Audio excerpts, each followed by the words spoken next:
Leo dunia imeelekeza macho yake huko Islamabad, ambako pazia linafunguliwa kwa mazungumzo nyeti kati ya Marekani na Iran, mazungumzo ambayo yameanza kwa tahadhari kubwa kuliko hata matarajio yenyewe. Kabla ya pande hizi mbili kukutana ana kwa ana, kila upande utapitia mlango wake kwanza. Viongozi wa Marekani na Iran wanatarajiwa kukutana kivyao na waziri mkuu wa Pakistan Mian Mohammad Shehbaz Sharif katika mikutano ya faragha itakayopima upepo wa siasa kabla ya kukaa meza moja. Ni kama msemo wa pwani usemao, bahari haivuki kwa pupa, kila hatua inapimwa. Upande wa Marekani umeingia kwa kishindo. Ujumbe wao umeongozwa na makamu wa rais JD Vance, ndiye anayeongoza mazungumzo haya katika upande wa Marekani, ambapo yeye amesindikizwa na msafara mzito takribani watu 300, ishara ya uzito na labda pia shinikizo. Lakini upande wa Irani ni tofauti. Wamekuja kwa mtindo wao wa kipekee, kimya kizito na chenye ujumbe. Ujumbe wao una watu wawili tu, waziri wa mambo ya nje wa taifa hilo la Iran Abbas Araghchi pamoja na spika wa bunge Muhammad Bagher Khalbaf.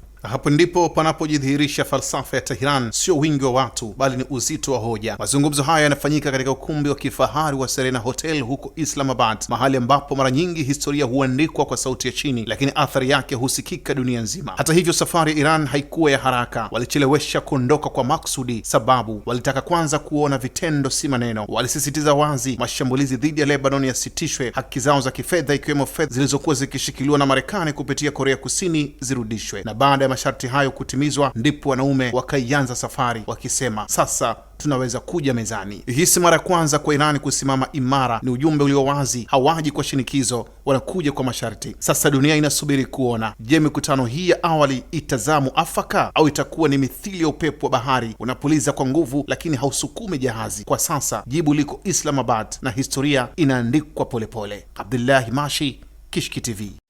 Kishki TV, nuru ya dini yako.